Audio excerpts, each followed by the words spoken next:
Hello, everybody. I'm with agreement from the Munich office, member of the regulatory life sciences team within Taylor Wessing, together with my Paris partner, Evelyn Friedel. She's also a member of the team, and we are talking in the last slot of this morning session in this working group before your deserved lunch on actual development in clinical trials regulation.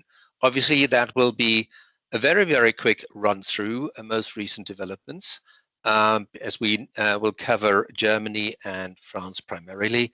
And obviously, we can do this only by way of giving you a snapshot.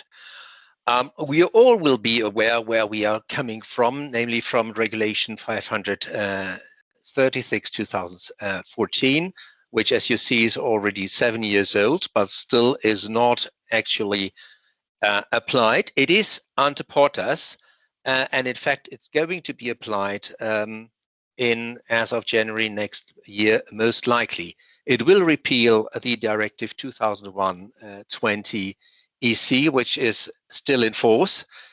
What is the reason why it's not yet applied, although it is in place since 2014 already? Well, the reason is that the electronic system, the EU portal and the EU database needs to be fully in place and have full functionality, and that needs to be confirmed. In effect, EMA on 21st of April this year has confirmed the full functionality. As foreseen in the regulation, this is going now to be assessed by the Commission, and the Commission publication on that is still outstanding, but it is going to be expected to happen within the next few weeks. And if it's going to happen before the 31st of July, which currently is expected, then the new regulation will be applied as of end of January next year. So what does it mean? And I'm now focusing on Germany, and as Evelyn will focus on with some different aspects of France later on at the end of the slot. Well, in Germany, already the regulation has been made part of the German Pharmaceutical Act. Obviously, it is a regulation. It does not need to be formally incorporated, but obviously there needs to be additional rules and regulations in order to make it fully applicable in Germany, namely if it comes to competences of authorities and more details if it comes to the involvement of ethics committees and others. Also, already the German Act in Article 40 says that applications as of the application of the regulation need to be made by using the EU portal. So that was going to happen then in January or February next year, once the regulation fully applies. And applications are accepted in German and in English, obviously. However, there are certain documents which need to be in German, namely those documents which are addressing persons and their representatives, particularly being part of the trial in Germany, and that must be in German. So nothing really new if it comes to the competence for the assessment and validation of applications. This lies within the competence of BfArM and Paul-Ehrlich-Institut, the PI. BfArM is for medicines, and Paul-Ehrlich-Institut competence is for vaccines and sera. And obviously, as it was currently already the case in Germany, the involvement of an ethics committee is mandatory. The vote of the ethics committee has binding effect in relation to part 1 of the assessment report, and this is following the catalogue as laid down in Article 7 of the regulation for the competent authority, meaning for the BfArM or the Paul-Ehrlich-Institut, as it's applying in a specific case. With regard to part 1, which is reflecting the catalogue in Article 6 of the regulation, the decision of the ethics committee is not binding, but obviously has the format of a very, very strong recommendation to be followed. And it can be expected that the competent authority will follow also the ethics recommendations with regard to part 2. If they don't want to follow, they need to document and to justify any diverting decision. I think this will be rather an exemption, if at all going to happen. Well, which ethics committee is going to be involved? That is following a schedule, and a schedule which is numbering the ethics committee, which will be competent following the number of applications coming in a year. And this schedule is published annually in Germany. So it was somehow a rolling system. Which is new to the current situation, but which again is following the regulation and its implementation in Germany. So what does it mean concrete in particular for those initiating clinical trials? Well, getting prepared, obviously, I would like to draw your attention to the fact, if not already known to you anyhow, that EMA is offering training if it comes to the use of the CTIS system. And you will find more information about the training, which is offered regularly and reportedly here under this link. Also in Germany, the authorities and the ethics committees have started to get prepared, and they started already in 2015 to get prepared in order to apply the new regulation, which is a framework which is different from the current setting insofar as both authorities and ethics committee are acting in some parts in parallel, and obviously that needs to be harmonized, and one needs to get experience to make, as is envisaged by the new regulation, to make processes faster, speedier, and more efficient, but also without detriment, basically, to patient security, obviously. So that has been done. So the joint pilot projects are basically mainly, I think, all successfully terminated, and everything will be up and running as of January next year, also in Germany. Next point to this extent, obviously, clinical trials, which is currently of importance, and while presumably if one looks at the pandemic situation and how it develops, will also be of some importance within at least the next months to come, if not longer. That is clinical trials and pandemic-related obstacles. You will certainly all be aware that there is a guidance document of the Commission existing, which you will find under this link here addressed in the presentation. And there are supplementary recommendations published in Germany by the BfArM. Basically, the Germanist approach, obviously, to take over the guidance of the Commission and only make supplementary recommendations, in particular, if it comes to the management of clinical trials, and there with regard to remote source data verification. So it's primarily about patent data protection, data security, data storing, and notably, you should bear in mind that if you consider within a clinical trial to implement remote source data verification mechanisms, this will be subject of the approval of the competent higher federal authority, again, BfArM or Paul-Ehrlich Institute, and the ethics committee in charge as part of the clinical trial and the study plans. So the recommendations in this regard will give you assistance and help how to set up your remote source data verification procedures in order to get through this approval procedure. Remote clinical trials, obviously, that is another, not only a buzzword, is obviously of the essence and quite important in these days. It is not yet common practice. It is starting to get practice in a way. The virtual conduct of clinical trials obviously puts a few challenges, namely the amnesis of the patients, which normally has to be done in person.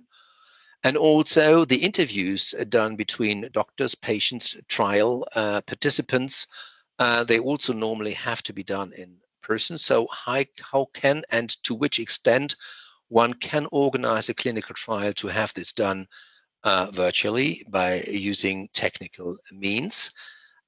Well, not impossible. not impossible, as no medical treatment in the interim also in Germany may be offered by way of telemedicine services. So, and I think the way goes down that also the standards for the use of telemedicine will be in a way form a guideline how to set up remote clinical trials. Obviously, it will not be everywhere possible, particularly where really patient severe patient concerns may arise, and where also one would consider that telemedicine service for these patients would not be the appropriate way to address this. But wherever remote treatment is medically justifiable, also a remote clinical trial might be medically justifiable. There is, and that is also from a practical standpoint of view to be mentioned, a medical ethics working committee existing in Germany, which might be addressed in these specific kind of circumstances. So whenever you consider to set up a remote clinical trial project, it might be worthwhile to discuss this with a medical ethics working committee first, in order to set up a sample study protocol and then to go to pass the approval processes more easily and smoothly before, and that would be then possible. So I think that is to be mentioned in this context. And in a nutshell, in summary, nothing really revolutionary for the time being. The recommendation is keep calm and sail on. The regulation number 536 2014 is most likely to be going to live at the beginning of 2022. The Pharmaceutical Act implementing those rules which need to be there to apply the regulation in Germany has been amended, so the real legal framework is there. Testing has been carried out by the competent authorities and the ethics committees. Training is available if it comes to the application of CTIS at EMA, so up to your choice to make use of this offer of EMA, which is specifically useful. And obviously, new legislation on the use of telemedicine in Germany and electronic features make remote clinical trials in the future possible, not in each and every case. As I mentioned, there is no common practice yet. And if you consider to develop such concepts, it's recommended to involve the ethics committee working group in this kind of setting. So that is a very quick run through, and pass on now to my Paris colleague, Evelyn Friedel. So we are at the end of this session. So I will try to be as brief as possible, just to underline some specificities and peculiarities of the clinical research in France, and as well as to speak about a very recent reform on the early access and compassionate use of drugs. Although it's not truly related to clinical trials, you might know that these mechanisms are used in the absence or in parallel to clinical trials. So one of the peculiarity of the French clinical research, is that the conduct of interventional clinical trials in healthcare establishments, whatever public, private hospitals, clinics, etc. When such, I don't see my slides now. Sorry. When such trials are carried out for commercial purposes, meaning that they are sponsored by companies, is subject to the conclusion of a so-called convention unique, a sole agreement between the sponsor and the healthcare establishment. And this sole agreement must be concluded in accordance with national templates, which are mandatory and set by law. No amendment is permitted. And this is sometimes, and I would even say quite often, the subject for foreign companies. That said, the main purpose of this sole agreement is the simplification of the procedure for commercial research, because indeed, retaining a template reduces the time to negotiate and sign the agreement between the sponsor and the establishment in which the investigation takes place. And in fact, this approach facilitates research in France and is an element of attractiveness for clinical trials in French health establishments. Now, the appendices of the sole agreement, which are probably the most important part of the agreement, are also templates to be complied with.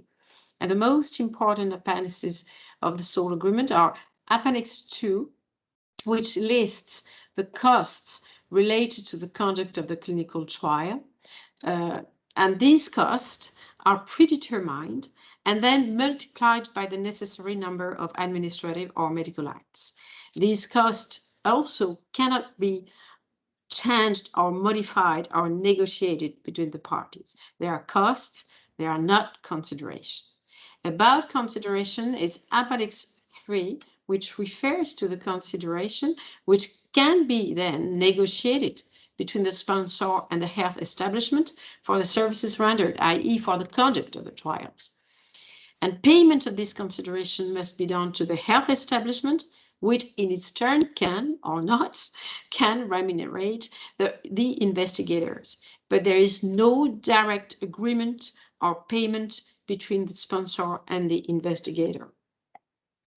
So now this was for the sole agreement, but there is also a possibility of negotiated agreements for other clinical studies. And companies in the life science sector remain totally free to conclude their agreements, their templates, negotiated agreements in the case of non-interventional studies, or when the sponsors are not the companies, but the health establishments themselves. And in some of these cases, companies might decide to provide grants to such studies. But there is no consideration. It's really a grant given by a company for a health establishment to sponsor itself the clinical study. And these studies do not fall within the scope of the mandatory sole agreement.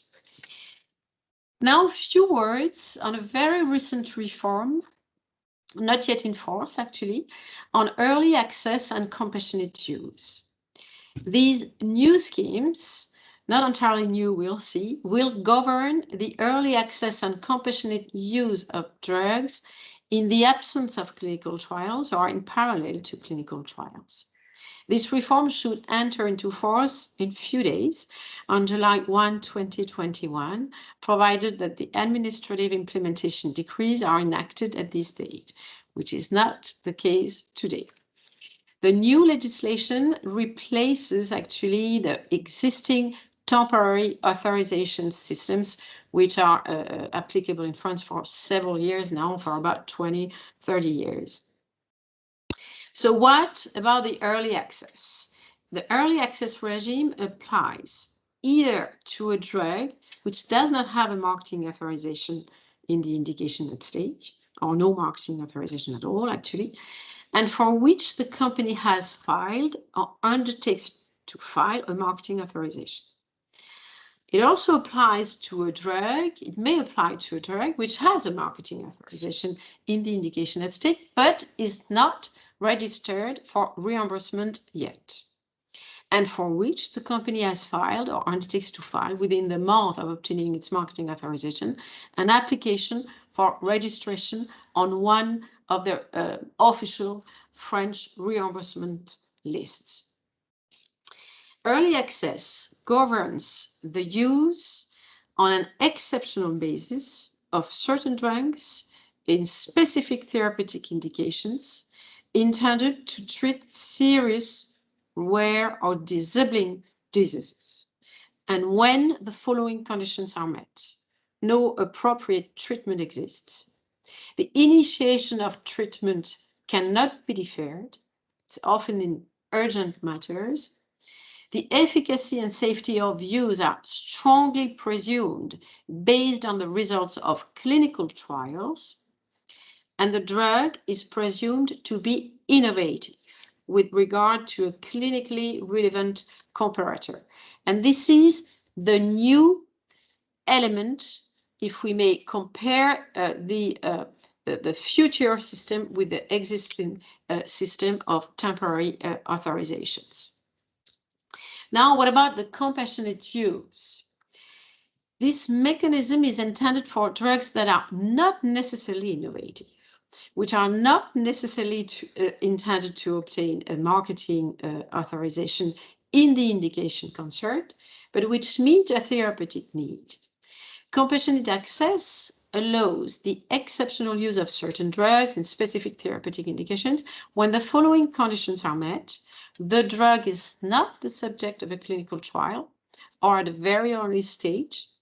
There is no appropriate treatment, and the efficacy and safety of the drug are presumed with regard to available clinical data. So you see the difference between early access and compassionate use. And early access is, the compassionate use, replaces the former temporary authorization, but also the former temporary recommendations. So it's generally targeted at individuals, and it's not like sometimes temporary authorizations which are targeted at a whole population, at a cohort, as we say. So in summary, of my presentation, the sole agreement, which is always a subject for foreign companies, the sole agreement template and its appendices are tools which actually facilitate clinical trials sponsored by companies. Official English versions are accessible on the site of the French Ministry for Health. And in parallel to clinical trials, early access and compassionate use mechanisms, as reformed, should also facilitate the use of drugs or indications not necessarily covered by marketing authorization.